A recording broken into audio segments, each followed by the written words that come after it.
go! Hey Blue Table fans, it's about high time that we did something with Warhammer Fantasy. So we're gonna give you a little primer on what the game's all about, what the differences are between 40K and Fantasy. Now, some of you right now are already starting to gear up your Wino-matic. And we like 40K. You know what? The Fantasy people have waited long enough. And besides, Fantasy is the better game, as we shall shortly see. So let's take a look here. First off, in Warhammer Fantasy, all the units are in blocks. And they have a front, flanks, and a rear. Now, when you declare a charge, it's not like 40K where there's an assault phase where you can move, shoot, and then charge in. It's not like that at all. You have to charge at the beginning of the turn. So you declare your charges. So let's say it's the Goblins' turn. And they declared a charge with these Spider Riders. Yes, I know the Riders aren't on there, but that's what I had. So now the Dark Elf Corsairs would get what's called a charge reaction, which is they could hold, stand and shoot, or flee. So it's really quite interactive. So let's say they decided to flee. You would roll 2d6, and you would see how far they ran away. And if the Spider Riders still caught them, they would be destroyed. So there's a huge amount of tactics here. Like, for example, you can only charge things in your line of sight, which is 45 degrees. You can see by this.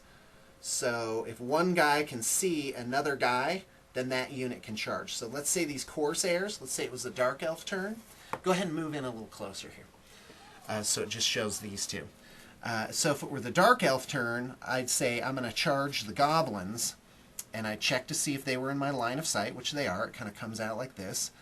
The Goblins, let's say they chose the hold reaction, then I would simply move, thus-wise, what's called a wheel, which is like you spin the unit. So I would wheel 2 inches, and then since their charge is 10 inches all told, that would be 9 total inches, and they would be able to get into combat. Now, unusual situations happen. Like, let's say the Spider Riders, whose movement is 9, I believe, let's say they charged the Corsairs, and the Corsairs fled, and then we roll the 2d6, let's say it's 7 inches, and then we see, you know, if they're within 18 inches. Oh, and they are, so the Corsairs would be destroyed. But let's say they rolled a little bit better, and they weren't in range. The charging unit would still move. They would move half rate, and they would move on up like thus-wise. Now what's interesting about that is there's a strategy to fleeing, that sometimes you want to flee because it will leave you another unit in a better position, a punishing unit, like say these Dark Riders. And that would mean on the Dark Elf turn, the Dark Riders could get in there. And there's even more. Like, let's say they wiped out this unit of Spider Riders. The Dark Riders, let's say they pursued forward and they clipped this unit, they would now be fighting these Goblins. And so, just for that reason, because of all the movement and the front and rear and flank things, you really have to think things ahead. And this is why I suck so immensely bad at Warhammer Fantasy. Like, I don't play Warhammer Fantasy. Warhammer Fantasy plays me. I'm like, ooh, I'm going to do this. And then 4 turns later, my opponent's like, yeah, that was really the game loser for you there. Because everything kind of like clunks into each other. And you have to think 3 or 4 moves ahead. Like, where's this unit going to be? Like, what if they flee? Then what'll happen to my unit, and how will the line of sight work out? And you can't, like, for example, this is why I put this Dark Elf Sorceress here. This Dark Elf Sorceress, sitting right here, is completely safe from these 2 enemy units, because you can only see the front. So it's like actually being, on the field of battle, that, you're a soldier ranked up. You don't know what's going on over there on the side. But she does do she does prevent these guys from marching, i.e. moving double rate during the movement phase, because they know something is there, just not what. So the Warhammer Fantasy probably has 3 times as much rules as 40K. It's insanely complicated. They've smoothed it out a lot, and the basics of the game are pretty easy to understand. But some of the finer points, the nuances, are definitely something where you got to do your homework. And Guy, what else? Warhammer Fantasy also has what's called combat resolution. So let's say these 2 units are fighting. Well, each unit is going to get a score at the end of the combat.